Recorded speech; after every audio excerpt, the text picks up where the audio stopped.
இது வந்து போர்ட்டிகோவில் வந்து 2 சுவிட்சு, மொதல் 2 சுவிட்சு கொடுத்துருக்கேன். Inverter first 2. ஆமாம், ஒரு ஃபேனு, இந்த லைட்டையும் கொடுத்துருக்கேன்.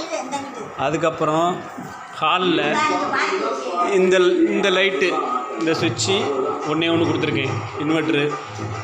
அடுத்து வந்து இங்கே தான் இன்வெர்ட்ரு வச்சுருக்கேன். இதில் வந்து நடுவில் சென்டரில் உள்ள ப்ளக் வந்து இன்வெர்ட்ரு, மீதி 2ம் கரண்ட்டு. ஆமாம், இது வந்து டிவி குத்தி வச்சுருக்கேன். நம்மளுக்கு வேணும்னா பார்த்துக்கலாம், இல்லைன்னா ஈபியில் மாற்றிக்கலாம். ஒரு அடாப்டர் போட்டு இங்கே இருக்குல்ல, இதில் மாற்றிக்கலாம். இதில் வச்சுட்டோம்னா மொத்தமாக கரண்ட்லேயே வந்துடும். இன்வெர்ட்டர் வேணான்னா அங்கே செல்லுக்கு சார்ஜ் போடுறதுக்கு இந்த ப்ளக்கை கழட்டிட்டு போட்டுக்கலாம். ஆமாம், டிவி ஓடாத போது.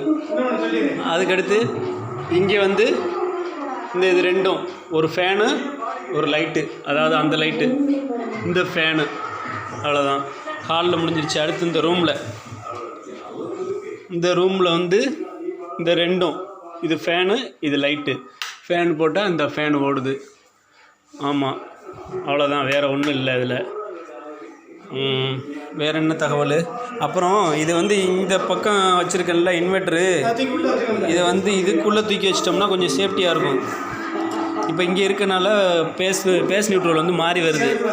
இந்த கிராஸில் வச்சோம்னா இதை உள்ளே போயிடுச்சுன்னா இங்கே எந்த புழக்கம் கொஞ்சம் கம்மியாக கூட இருக்கும். இதில் ஒரு ட்ரில் பண்ணணும். இந்த செவர் இருக்குல்ல, இந்த செவத்தில் பின்பக்கமாக ஒரு ஓட்டையை போட்டு எடுத்து விட்டோம்னா பிரச்சனை இல்லை. ஆமாம், இதுதான் வேலை முடிஞ்சது. இதில் நீ கேட்ட மாதிரி இந்த இது கிடையாது. அந்த ஆப்ஷன் வந்து அவங்க கம்பெனிக்காரன் தான் கேட்கணும். அது நம்மளுக்கு தெரியல என்னென்னு. நான் தேடி பார்த்தேன், அதுவும் ஆப்ஷன் இருக்கான்னு பார்த்தேன், காணோம். ஓகே.